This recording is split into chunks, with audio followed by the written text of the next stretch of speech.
Good morning, everyone. My name is Ray Santos. I'm the Chief Development and Community Relations Officer for Ethos, and welcome to our 2021 Boston Mayoral Candidates Forum featuring City Councilor at Large Michelle Wu, who will be joining us for this half hour, and City Councilor Annissa Essabi George, who will be joining us for the second half an hour. There's so many questions to get to, and I know that the candidates are busy meeting with voters, so we're going to go right into it. I'd like to introduce our CEO, Valerie Frias, and she will be our host for today and be asking questions. And so I'd like to turn it over to Val. Val, welcome. Thank you, and welcome to everyone here in the forum and to Councilor Wu. I don't want to talk a lot about Ethos. I know that you all want to hear from the councilors. So Councilor Wu, a 3-minute opening, please. Great. Well, thank you, everyone. Good morning, and it's wonderful to see you. Thank you so much for all the work I know goes into, oops, oh dear. Okay, hold on. I'm running out of bed. Okay. Thank you so much for all the work that goes into organizing something like this and making sure we have the space to talk about issues that matter to our communities and especially to seniors in our community. In fact, I just came from 2 visits at various senior buildings in Boston, and I'm always reminded at the talent, the activism, the amazing ideas that we have, and how we need to do a better job at the city level of really activating, drawing in, and making connections. I am in my 8th year on the Boston City Council, my 4th term as an at-large councilor representing every single community in Boston. I'm someone who never expected to be in politics growing up as the oldest daughter of immigrants and the young child who was pushed out in front of my parents whenever we left the home as the official translator and interpreter for my family. My life situation changed drastically when I was in my early 20s. My mom had a mental health crisis, and she's been living with what was diagnosed as late onset schizophrenia for over a dozen years at this point. And almost overnight, it felt like I was suddenly becoming a caregiver for my mom as she was navigating mental illness, and caregiver for my 2 younger sisters who were 10 and 16 at that moment. And so I was not lucky enough to be born in Boston, but I fight for this city because this city has given my family everything that we cherish. Today, I get to live in a 2-family home in Rosendale. I'm upstairs with my husband and 2 boys, and they get to go downstairs and have breakfast with grandma, my mom, every morning, because this city has made that possible, truly saved her life, truly made it possible for me to raise my sisters and raise my kids here. I'm running for mayor because we have some big challenges in Boston. And rather than having the same conversations year after year about them, we have an opportunity right now to really dig in, to focus on affordable housing for each one of our families, to connect everyone in Boston with transportation that's reliable and affordable, to create jobs that will stabilize our communities and represent the pathways of the future and the schools and education that our kids deserve, and most of all, to be prepared for our future. Boston is a city where the barrier is never about resources. It is never about activism or expertise. It is about political will. And I am fighting for a vision of Boston that truly includes everyone. Ethos has always been about that, and I've been grateful for the chance to be part of so many events over the years and to get to know and understand the communities that you all create. So thank you again for having me, and looking forward to the conversation today. Thank you, Councilor. So the first question, you actually mentioned that you live in a multi-generational household. So the first question is on housing. Our seniors struggle to age in place in either their owner-occupied units or in rental housing. So if you could speak to what policy you would bring around helping our elders to age in place, whether that be in their own single-family home, a condo, or in affordable rental housing. Absolutely, and I want to thank Ethos again for your partnership and really understanding and helping to connect with so many of our seniors about what is needed out in the community. Not too many years ago, our Age Strong Commission at the city conducted a survey of as many seniors as we could reach across the city. And the issues were very much around how to age in place. The issues of most importance were to some extent, how to make sure there was accessibility and the low cost loans, and helping with installation of ramps if needed, or improving heating systems, and helping to make sure that your home is safe and accessible and easy to navigate. But in fact, the issues that came to the top of the list were actually about how to stay connected in community. It was about transportation and finding affordable transportation so that you could remain in your home and the community that you cherish, but be able to get to social activities, be able to see family members. It was about affordability, particularly on the rental side. As we see costs going up and up and up, we need to make sure that we are using the funding that we have in this moment from the federal government for our recovery to center on housing stability. And Boston should be directly at the city level, putting more resources towards building senior affordable housing, towards thinking about multi-generational programming and living communities. I think we've had some really interesting conversations about how the, at least every senior that I know who has retired has never truly retired, still very active, still very involved and engaged in community. And so how do we structure this so that we are giving the supports for our seniors, not only to age in place, but still to be very connected to community as you do so, and to draw on your talents that we very much need, and mentorship and the tax benefits and programs that we can help you stay, so that we can benefit from you as well. Thank you. So you live not very far from Jamaica Plain. I'm sure you've heard about the Forbes building and the expiring use issues facing the Forbes building. It's an elder building that serves many longstanding residents and has an expiring use coming up. There's legislation pending right now, and I'm wondering what engagement you've had on that project to date, and what you would do if elected mayor. Yes, I've been to rallies at the building.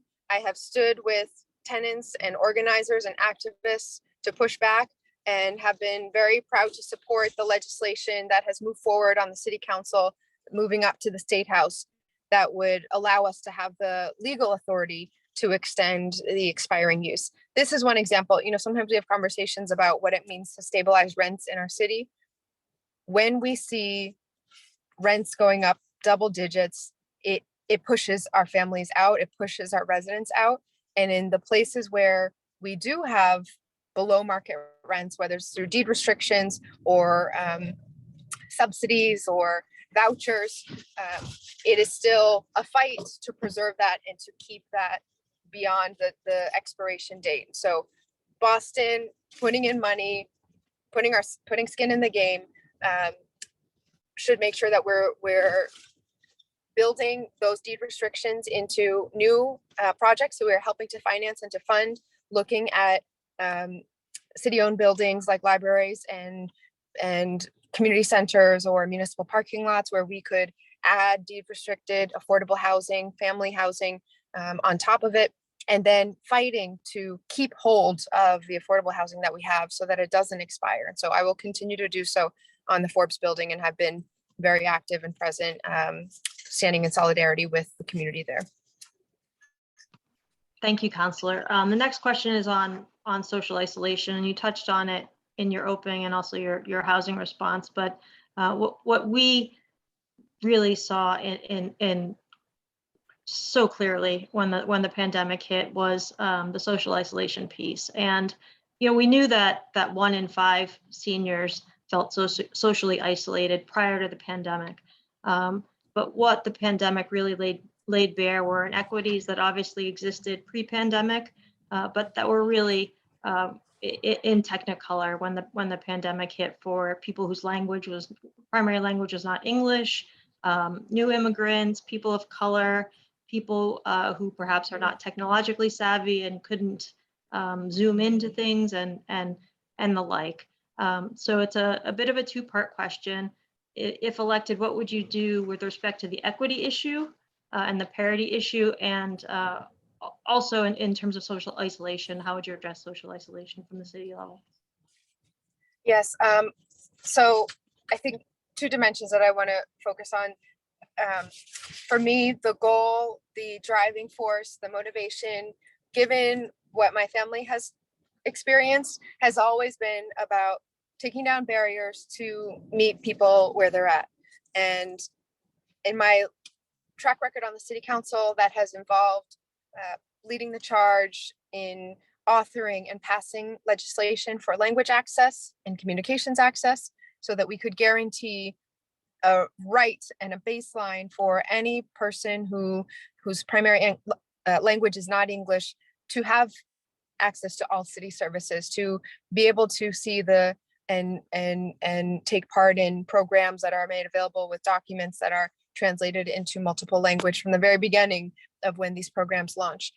We also led the charge, and I was proud as city council president to lead the renovations of our city council chamber for full universal accessibility for those in wheelchairs or motorized scooters or with a mobility challenge. Previously, it had not been possible to safely get down from the sort of gallery to testify on the floor, and we've now made many improvements on that front. And then in terms of social isolation coming out of the pandemic, we know that even when we get past the COVID-19 virus part of the pandemic, mental health is still going to continue as an ongoing pandemic in our schools through every generation, and especially for our seniors who have faced isolation and anxiety and trauma and loss. And we have a strong role to play with the Boston Public Health Commission, really wrapping around supports to ensure that we are providing direct mental health care when possible, and building pipelines of providers of color, multilingual providers, but also helping to partner with and fund the community-based efforts that are creating community to bring people back together. Thank you.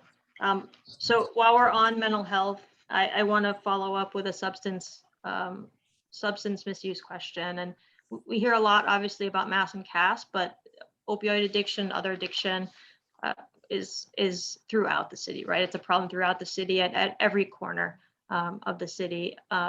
It also impacts our elders, and it often goes undetected in our elder population, or perhaps misdiagnosed as something else. So I'm wondering whether you've given any thought to addiction in the elder community specifically, and how you would address it at the city level. Yeah, we see an overlap of multiple crises, mental health, substance use, often tied to housing trauma and being unstably housed or not having housing at all. And especially as the weather is growing colder, focusing on the epicenter in the area of Mass Ave and Manliacas Boulevard will be a top priority. And we can talk if you're interested about plans for outreach and housing and expanding treatment there.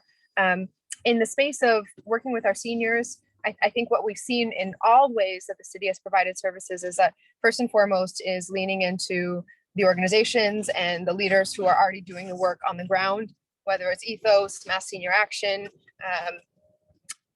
the adult daycare, adult day health centers, and senior assisted living centers that we've been visiting and stopping by, ensuring that there's a connectivity between the services that are available and the actual touch points where residents are coming for community or food and meals or other services is really important, just to break down those barriers. And I think, I know from my family's experience that stigma is also a very, very powerful piece of this, that even when services exist and treatment is out there, the barrier to feeling comfortable, feeling like you can and should and are empowered to reach out for that help is substantive. And the more that's part of why I share my family's story, even if it doesn't feel comfortable all the time, because we need to break that stigma and tell all of our stories so that we can ensure that we are taking down every barrier to access. Thank you. In addition to Ethos serves several thousand disabled adults. They are one of the most underemployed or unemployed groups citywide. So again, if elected, what would you do to address the under and unemployment situation for disabled adults? Mm-hmm. Here, maybe I sound like a broken record, but I think the best way we can truly have an impact and truly deliver the services and the changes that we want to see reaching community is to support the work that's already happening on the ground and not necessarily to reinvent the wheel. I know our 8 Strong Commission already has some great partnerships, but leaning into organizations like Operation Able and others who are in community, have programs and career pipelines and supports that already are creating opportunity and have been doing so for many years. So I will make sure that we lean into that, and that most of all, we're having an inclusive conversation, an intersectional conversation about workforce development, economic opportunity. Often in Boston, we are separated, right, siloed in different communities or neighborhoods, but that's reflected in city government too, where each department can be kind of on its own in some ways, and we can get so much more impact if we are connecting all of our departments together and really wrapping around the ways that our identities and our communities intersect. Thank you. So Ethos is the Meals on Wheels for the city of Boston. And at the beginning of the pandemic, we went in just a few weeks from serving 8,000 meals a day to 12,000 meals a day. Obviously showed how deep the food insecurity runs in the city. There are many programs around the city, but also many gaps. How would you work as mayor to address the food insecurity and the gaps in access to programs? Mm-hmm. One of the earliest policy plans that we put out was our food justice agenda. And this is an area where we can make some changes in how we approach the issue in City Hall that will, I think, then really have an immediate impact in how we connect the resources in the community. Right now, we have a food access council, and the focus is on hunger, nutrition, working with food pantries and tackling food deserts.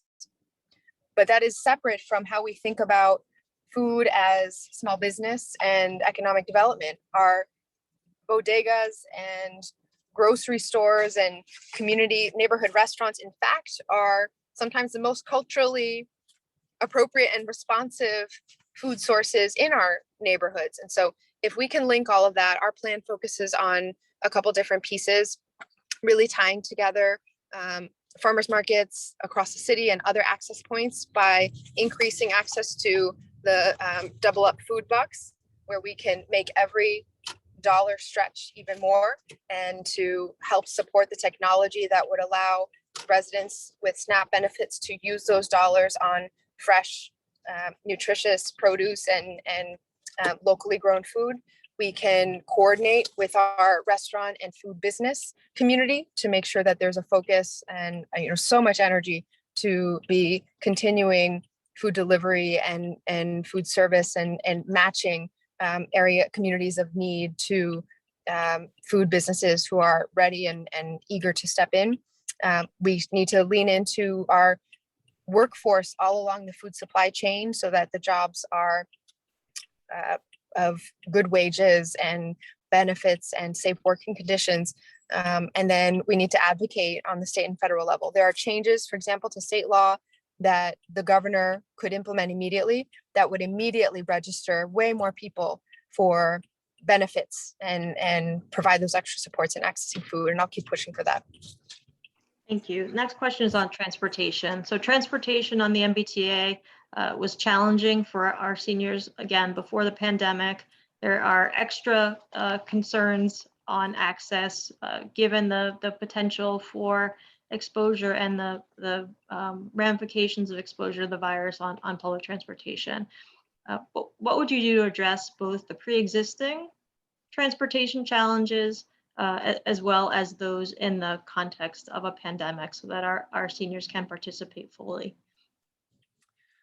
Transportation has been a huge area of advocacy and work in terms of what I've been focused on. I know that this is where some of the biggest gaps across race, across generation, across geography exists in our system. And that in fact, even though this is a state, there are state agencies that are most involved, that city government can have a big impact as well. We need to fight for our public transportation system to be reliable, accessible, and affordable for everyone. I'm proud that our advocacy has led to the very first free bus route in Boston, the 28 bus, and we need to keep building on and expanding that because it is life-changing for residents when that barrier comes down. Our system needs investments in the infrastructure too. We've had way too many headlines recently of unsafe conditions, failures of escalators and stairs and other situations. There needs to be safety as a baseline, and in an aging system, we will keep fighting for those resources to be used directly and immediately. And then in terms of the pandemic, looking at what other transportation systems around the world have done, there are ways to be even more proactive and visible about how we are addressing safety there, to have masks readily available and being passed out, to know that there will be a regular frequency of cleaning as we've already started to see. In fact, service levels are way down, and that's been a big stress on how the system funds itself. And so we need to move away from putting that burden on the backs of riders, often residents, people of color, immigrant communities, seniors, young people who can't afford other modes of transportation. And to realize that when we invest in that, we are in fact investing in all of us. So we've talked about transportation, housing, social isolation, lots of big issues, food insecurity. With the ARPA money that's coming into the city, if you alone had the decision, how would you prioritize those funds? Yeah, we need to ensure that those dollars are not going just to Band-Aids, to big challenges, but really changing systems and having a multiplying impact. I've said that $200 million at least should go to housing stability as the foundation of our recovery. This is the issue all across the city that is on people's minds, right at the top of the anxiety that so many still feel and have struggled through the pandemic. And so we'll use a large piece of that to ensure that we are closing gaps by boosting home ownership, increasing more affordable housing, and working with community members. We also need to invest in small businesses and get our neighborhood businesses up and running again, look at ways in which we can be prepared for our school buildings, for example, to be fully green and healthy and resilient. These are one-time investments that we need to see will be a foundation for the benefits that will continue to come for our residents generation after generation, not just a one-time expenditure to get a good headline. Thank you. We are at the end of our time, so 2 minutes for a closing, and then we'll transition to Councilor Essabi George. Thank you for being with us. Great. Thank you so much, Valerie, and everyone for putting this together. As mentioned, we have some big issues that the city is facing, but this is truly a moment of opportunity for all of us to come together. I know from my time on the council, we've passed more legislation than ever before. And each time we were told this could be an impossible fight, right? Are you sure you want to take this on? It's so complicated, it's so hard, maybe pie in the sky, some might say. But the reality is that if there was ever a moment where we needed to lean into the history and legacy of Boston, of taking on big fights, of believing that more is possible, and then taking the steps relentlessly, fearlessly to get it done, that is the history of our city, as we've invested in the first public school in the country, first public library, first public park. That is what we need to get back to now, investing in each other and ensuring that we are not having to choose between getting the day-to-day details right and setting the foundation for our future so that we can truly all be represented in Boston's success and prosperity and growth. I am a Boston Public Schools mom.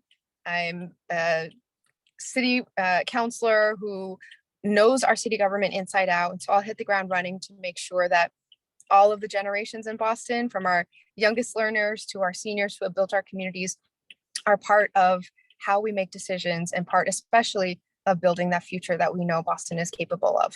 So thank you so much. I very respectfully ask for everyone's vote on November 2nd or through early voting before then, which starts not tomorrow, but the Saturday after that. And no matter who you vote for, be sure to get out and make your voices heard. This is a really important moment in our city. And I'm so grateful for all of you and what you do and what you have done for many years in Boston. Thank you. Thank you so much for being with us. Thank you. Have a wonderful day, everyone.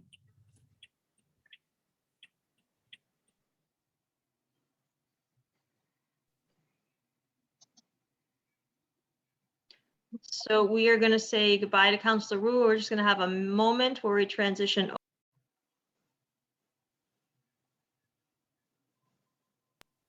I'm going to take just a quick break while we make sure that Councilor Essabi, and we'll get her on as soon as possible.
Welcome, Councilor. We were just checking on where you were, so thank you for being right on time with us. Cool. Excellent. So we only have a half hour with you, so we want to make the most of it. We just request a 3-minute opening statement, and then I will ask questions. I'm Valerie Frias, the CEO of Ethos. And we'll do 2-minute responses for questions with then a follow-up at discretion, at my discretion, depending upon your response. So we have a timekeeper going. It'll be in the chat with 15 seconds and then stop. And your 3 minutes for your opening begins whenever you are ready. Welcome and thank you for joining Ethos and our senior community. Excellent. Thank you. I'm just making my chat box visible for myself so I can see it come up. Just Valerie, everyone, grateful to have the opportunity to introduce myself, to share a little bit about my work, a little bit about my story, and a little bit about what I would like to do as your next mayor. I'm Annissa Essaibi, Georgia, and grateful to have served this last almost 6 years now as an at-large city councilor representing the entire city of Boston. Before becoming a city councilor, I was a high school teacher in East Boston, up at the high school, and spent 13 years in the classroom there. And just really throughout those years, learned so much more about our city's kids, our city's families, and our city's communities, and all that we need to do as a city to make sure that everyone can grab hold of what I call the promise of Boston. Both my parents immigrated to this country, 2 very different immigration stories. My mother is Polish. My grandmother at the age of 14 was taken from her home in Poland to work in a labor camp. My grandfather was a prisoner of war, Polish army. They met in a displaced persons camp where my mother was born. They immigrated here to the United States. My father is a Tunisian and Arab from North Africa, immigrated to the United States in his early 20s, convinced my mother that her being Polish Catholic and him being Arab Muslim wouldn't be that big of a deal, that they should give it a shot, try it out, because they certainly shared a love for education. And that was a big negotiating factor for my grandparents. I eventually became that high school teacher and really grabbed hold of, and I think fulfilled in many ways, the promise that my parents both had coming to the United States and what they had hoped for their children. My husband and I have 4 children. I've got a 17-year-old, just turned 17 last week. I can't believe it. 15-year-old triplets, and certainly think about them every single day when I think about this work, when I think about the unfinished business of education, when I think about the opportunity to create more housing here in our city, especially affordable housing for our families, for our older Bostonians, for young people wanting to make Boston their home. I think about public safety, I think about public health, I think about the responsibility of basic city services. It is all that I want to do to be mayor of this great city. And I look forward to having a conversation today with all of you about my policy platforms, my work on the council, my experiences in this city. So I think I'll stop there. I'm probably hitting it close to the time anyway. All right. I'm happy to have this conversation. Fantastic. So you mentioned housing, and affordable housing is of the utmost importance to our seniors.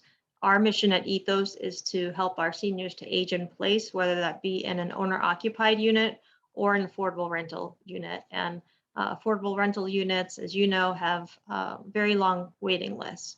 What would you do as mayor to assist those elders, both owner occupants and those who require and really need that affordable housing to be able to age in place in the community that they love? Yeah, certainly we need comprehensive action around housing in this city, both on the rental side and the affordable piece on the rental side, all the way through ownership. I think for also many of our seniors who are in owner occupied units today, maybe looking to downsize, are looking for opportunities to downsize in community. And we don't necessarily have lots of those opportunities available to our older Bostonians. The affordable housing piece, though, across the spectrum is really something that I've heard very clearly from neighborhood to neighborhood, from person to person, about the need to make sure that we have greater offerings. And I think very specifically about the need to invest in some of our lowest income housing across our city when we think about the Boston Housing Authority in particular, and the responsibility BHA in partnership with the city has to support our most vulnerable and our lowest income residents across the city, with a particular interest for sure in our older Bostonians. Right now, the Boston Housing Authority has a wait list that could be as high as 48,000, and we're only housing about 800 individuals a year, and certainly a smaller number than that are our seniors. We have to, as a city, invest in housing, invest in lower income housing, invest in truly affordable housing, and invest in opportunities for older Bostonians to age in place, to age in community, to age in this city, close to the networks and support services that they've worked so hard to build. Certainly committed to that. Housing is a #1 priority of mine, and certainly a #1 issue that Bostonians talk about day in and day out. And again, it has to be that spectrum. It has to be across the board of an effort.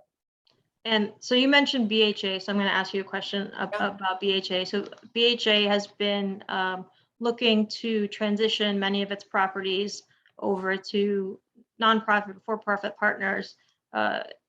And I'm sort of curious on what your perspective is on that, particularly as it relates to elder housing, elder BHA housing or units, and whether you see that as a good thing or whether you would want to wrest some control if you were elected mayor. Yeah, so that's one of the difficulties through our public housing authority, because it was decades ago that we walked away from investing in BHA. So certainly have to think creatively and innovatively about how we partner with, whether it's a nonprofit or a private developer in that marketplace. When we do partner with outside agencies, and I do believe we need some help when we think about the work to redevelop, repair, renovate, and rebuild our Boston Housing Authority properties. We've got to think creatively about it, because we need those investments, but we need to make sure that we're doing more than a one-for-one replacement, that we are supporting families during that period of transition, that we are supporting our older residents, especially because we know our older residents, especially in our housing developments, have invested almost maybe a lifetime in that community and have built really strong networks and have done so much of the work to create a community where they live. So we've got to certainly respect that and make sure that that's part of those discussions. The city, especially when we look at some of the federal fundings coming on board, need to look at ways that we can invest in our own housing and through the Boston Public Housing Authority, and look for ways to retain control over our units. I also want to say, separate to the redevelopment piece, we've got so many units that are empty today. We need to have a true audit of what those empty units are and work to bring them online. I'm committed in my first, in the early months of my administration, whether it's that first 100 days, perhaps, of looking at where units are offline and bringing them online immediately, and making sure that we are truly responding to the needs of our city's residents, and in particular our seniors, because I know how especially vulnerable they are around housing. So a more specific question on a local project that you're probably familiar with, the Forbes building in Jamaica Plain is an expiring use property. What have you done to date to help those residents and help to maintain affordability there and stability for those residents? And if elected mayor, what would you do as mayor in that capacity? Yeah, no, I appreciate that. And the Forbes building is a good example of where, when we lose track, when we're not carefully watching, we may lose a whole community. So I've supported the work of council colleagues in supporting the Forbes building. And, certainly as a city councilor, there's very limited power and authority. As mayor, we have to take our city's dollars to invest in the Forbes building in particular, and look at and have a clearer view of how many expiring use projects, developments, units there are across our city, and work to save them. When I think about those federal dollars in particular, we are charged with using those federal funds to invest in a sustainable way. Housing, especially for vulnerable residents, housing, especially for lower income residents, is a sustainable investment. And as mayor, I'm committed to saving the Forbes building, the Forbes house, as well as other projects across our city that are experiencing the same plight. We've got a lot of work to do, and we've got dollars in which to invest, and we should be prioritizing that, especially as it relates to our older Bostonians. I've done a lot of work as a member of the city council to end family homelessness. I've been charged with the work around homelessness in general. And, our older residents, we should have no homeless in the city of Boston. No individual, no resident should be unsheltered and experiencing homelessness. And a particular focus on our older residents to risk homelessness because we aren't making the investments necessary in retaining housing is irresponsible and unacceptable. And as mayor, I will not do that. So that then leads to a good follow-up question. We run an elder mental health outreach team out of Ethos, and a significant number of seniors with challenges, including homelessness and substance use issues. We obviously talk a lot about Melnia Cass and Mass Ave, but that issue is citywide. The demographics are all over the place in terms of race, ethnicity, age, ability, and it impacts our seniors. How would you specifically address substance use and mental health within the senior community?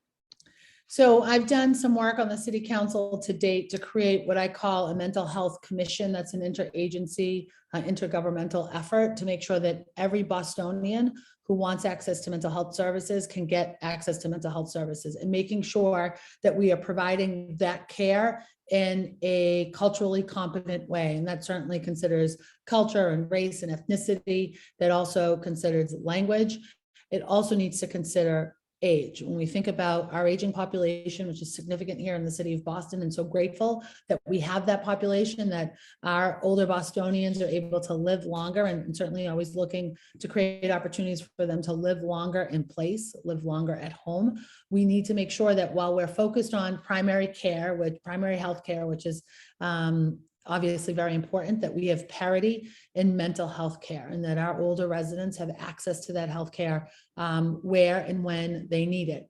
And so that it's delivered through a community-based partner, that it's delivered through a larger healthcare facility, which I think is really difficult to access, but that it's also able to be delivered in person at home or in some sort of shared community space in sort of a non-traditional way.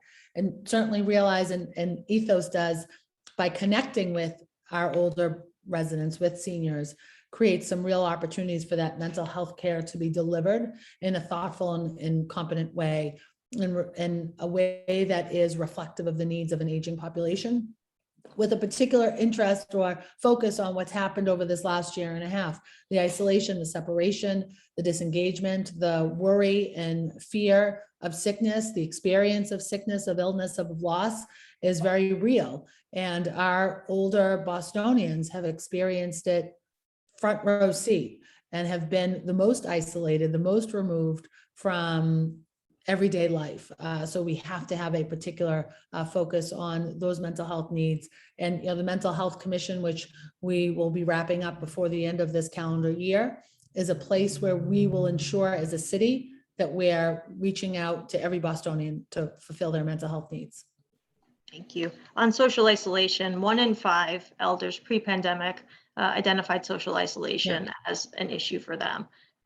The pandemic also laid bare that there's a disproportionate number of elders of color, immigrants, and those for whom English is not their first language, having even more significant isolation during the pandemic because they perhaps weren't able to Zoom into social programs because they didn't have the technology or the language or any number of things.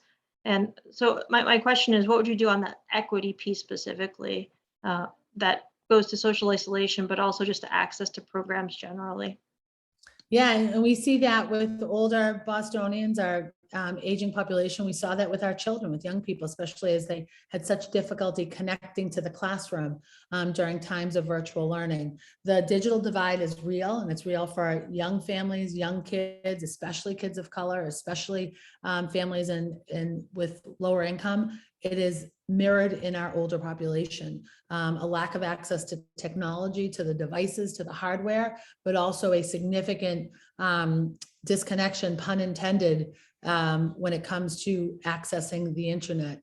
In organizations, and I'm not a believer in recreating the wheel, when we have organizations that are connected to a particular population, supporting Ethos, for example, and supporting other programs that support our oldest residents, equipping them with the tools and the resources to get into the hands of our older Bostonians, but also making sure, especially in our city's housing, that we are creating access to the internet, that we are building in the connectivity, that we're making sure that the technology exists and that we as a city are investing in it. Certainly, we've got the reduced rates, but we also know that some of those reduced rates plans for internet services aren't necessarily the fastest and the strongest. And we also know that many of our older residents are raising grandchildren or living in multi-generational settings where a number of people trying to log on at the same time creates further challenges. So we've got to invest in the infrastructure.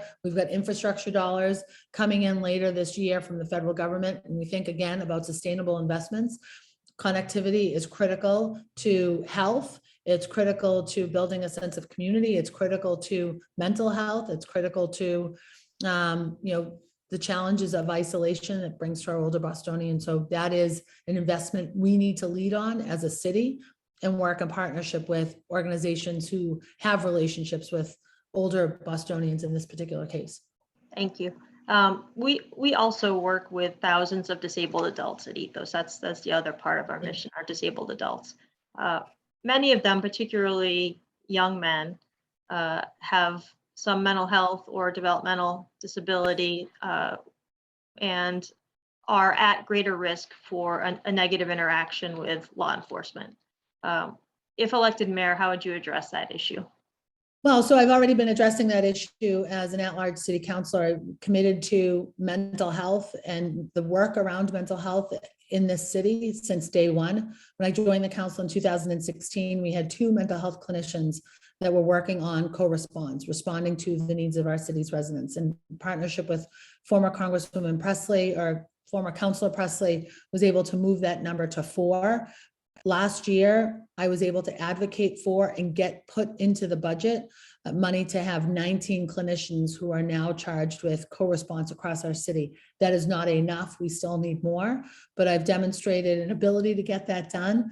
And I believe with the mayor's office, with the authority and the power in the mayor's office, that will be a priority of mine. Again, that's related to the interagency effort around mental health and making sure that every Bostonian who needs access to mental health care can get it, but also making sure that we have the clinicians in place, on board, ready to respond to a call for help, a literal call for help, and making sure that our city's residents have access to those providers. Also making sure that we are being proactive with the high utilizers of service. So the high utilizers of calls to 911 for services, making sure that they are accessing primary care, that they are accessing mental health services, that if it's a housing issue, that if it's an opportunity to, not able to fill their prescriptions or put food on their table, or instances, unfortunately, of domestic violence. We've got to make sure that our city's residents have access to the opportunities that will help them find wellness. And we need clinicians in place to do that work. I've led on it as a member of the city council. That's why we've gone from 2 to 19, and we'll continue to lead on that as mayor of the city. We have to decriminalize mental health. We have to decriminalize substance use disorder and homelessness. Maybe not specific to this question here, but that's my commitment to the people of Boston. Is it something you would use ARPA dollars on? So the ARPA dollars are. And if not, what would you use the ARPA? What would you focus on? So I have committed $30 million in an Essaibi Georgia administration through that ARPA funding towards the opioid crisis, which also includes significant funds for mental health services.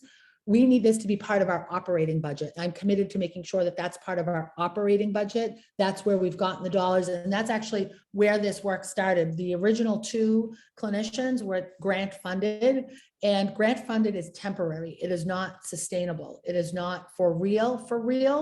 And it has to be put into the operating budget. The ARPA dollars, although significant, are not long lasting. We'll get 2 or 3 chunks of federal dollars in, but that's not recurring. We need to embed the mental health clinicians into the operating budget for the city of Boston. So I wouldn't actually commit. Some of that early spending through the 30 million will come through ARPA, but it needs to be embedded in the operating budget. That's the only way that it's a for real investment in the work that we do, as a city. So I share your enthusiasm for the infrastructure bill getting actually passed later this year, but it hasn't yet. So on staying with the ARPA funds for the moment, how would you use those in the context of housing, and would you use those in the context of affordable housing?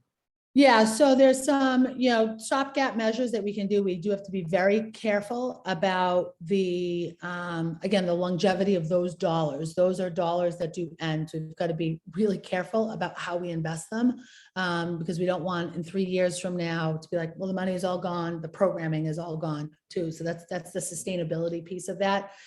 Certainly, we can use the ARPA dollars to stop some of the challenges around the deed restrictions, at least for a period of time, where we can use those dollars in a much more meaningful way. And we've had some conversations in a few other formats around this, is around creating and building that housing. So the construction costs of housing. So it's sort of done. We do have to, and we luckily as a city and under Mayor Walsh's leadership, we have maintained high rate of the AAA bond rating, which allows us to borrow down the road for some of those other investments. So leveraging some of those ARPA dollars early on to create some of that more affordable housing is an important effort for us to undertake as a city, but always being mindful. I tried very clearly as an elected official, as a candidate for mayor, to only make promises that I can actually keep. I can say, we'll just spend it all on housing. We can just spend it all on mental health. But unless we have true investments that are sustainable, it all goes away pretty quickly. A few $100 million is significant, but it is one time. It's a one-time opportunity. So I think I answered your question. You did, thank you. Sorry, I went a little bit all over. That's quite all right. So food insecurity was something that obviously was around for seniors before the pandemic. And again, once the pandemic began, we at Ethos, who do the Meals on Wheels program for the city of Boston, went from 8,000 meals one day to 12,000 meals the next day. So in an Essabi George administration, how would you address food insecurity? Well, we've got to certainly continue in investment with our partners who are doing really important work around food delivery. and, that's obviously important to keep going. And in our Office of Food Security, as you mentioned, overnight, turned around the work that it was doing. And it's so important that we'll continue to make those investments and support organizations like Ethos. I've gone to one of your food delivery sites in the last couple of months. So we've got to continue that work and that partnership. What we also need to do is make sure that our city's families have access to wealth, have access to opportunities, have access to funds, so that they're able to be food secure on their own. Food insecurity efforts, food delivery efforts are and should be emergency, not long lasting. So we've got to find a way to make sure families have access to the things that they need every single day: food, housing, healthcare. Those are all really important components, obviously, of a healthy, thriving, full life. I'd like to see an opportunity to make sure that families have everything that they need on their own, and that these are just emergency fill-ins. But unfortunately, we are not there yet, and we're going to be a little bit, it's still going to be a little bit of time, I think, until we get to that place. In the meantime, as mayor, I will support organizations that are doing this very important work for some of our most at-risk residents in the city. And I know that you visited one of our grab and go sites, and unfortunately, most of them are grab and go right now. Yeah. Those were our congregate dining sites, which was also a great social experience for lots of people. And we had them located in large senior buildings and places that were convenient for folks to get to. So those questions about transportation, it has been an isolating, an exponentially isolating factor for transportation to be inaccessible or considered dangerous in the pandemic for elders to either get on the T or a bus to get to either a social program, a medical appointment. They've missed medical appointments, a grocery store. What would you do as mayor to advocate at the state level, and also what would you do on the city level to address some of the transportation equity issues that face our elders? Yeah, no, absolutely. We need to make sure that our public transit system in particular is more efficient, more responsive to the needs of an aging population. And certainly the safety piece around not just the vehicles or the train cars being safe and operational, but also that there is cleanliness, that there's opportunity to space out, especially during COVID. We also need to make sure through the city and through our state partnerships that are, whether it's the ride, that the ride operates. And as mayor of the city, I see myself very much as chief lobbyist, chief advocate for the people of Boston, that the ride is functioning and is efficient, that it's doing the things that the people who utilize it need, that there are things that happen off hours, that we want it to be reliable, that we want it to pick you up when you ask to be picked up and return for you when your appointment's over. And I've heard that, challenge for many, many years from some of our older residents, and that our age strong efforts through our Elder Affairs Age Strong office, that we are still accessing those ticket books for our city's residents, that we're looking to offer more across the city, because we know that the 2 trips is just not enough to get people, older people, to and from the places that they need to be, that we're partnering with other transportation, our own senior shuttle, to make sure that older residents can get to and from a grocery store, to and from other centers, whether it's a cultural center or a community center, an opportunity to eat in community with others if you aren't living in a place that Ethos comes. Sorry, I can hear the sirens in the background going by. And I think it's important to also make sure that, related maybe a little bit, that our Age Strong Commission is in contact with all of our older Bostonians, that there isn't this disconnection, especially after a prolonged period of isolation. These last 20 months have been devastating. We need to return to be in community with each other and make it easier to do so, and safe. So thank you for joining us today. Really appreciate your time. Our 2 minutes for a closing, and then we'll I'm happy. I'd love everyone to who's tuning in today to consider me for a vote. I hope to lead this city and do this work, not just alone, but in partnership with each one of you. I do see that there was a police question in the chat, so I want to just briefly talk about the importance of police reform in this city, greater accountability, greater diversity, and working in partnership with our community, make sure that we have a safe city and a just city. That is my commitment as mayor. And I will focus on the needs around our schools, the needs around public health, the needs around mental health in particular. I know that's obviously something that we've discussed a great deal of today, as well as basic city services, filling potholes and building playgrounds and making sure that we have community centers that are welcoming, that are engaging, and that are designed with programs with all Bostonians in mind. I am grateful to have had this opportunity to talk with all of you, to share a little bit about my positions, my thoughts, and the work that I'd like to do with and for all of you. So again, I hope that you'll consider me for a vote on November 2nd, and check out my website for further details, annissaforboston.com, ANNISSA FOR Boston.com. I'll also throw in the chat my cell phone, anyone that would like to follow up, have an expanded conversation on these topics or any more, please be in touch. Look forward to talking to you. Thank you. Thanks, everybody. Thanks so much. This will be up on our Twitter account, Instagram account, and Facebook account for anybody who missed it. And we thank you all for being here with us today.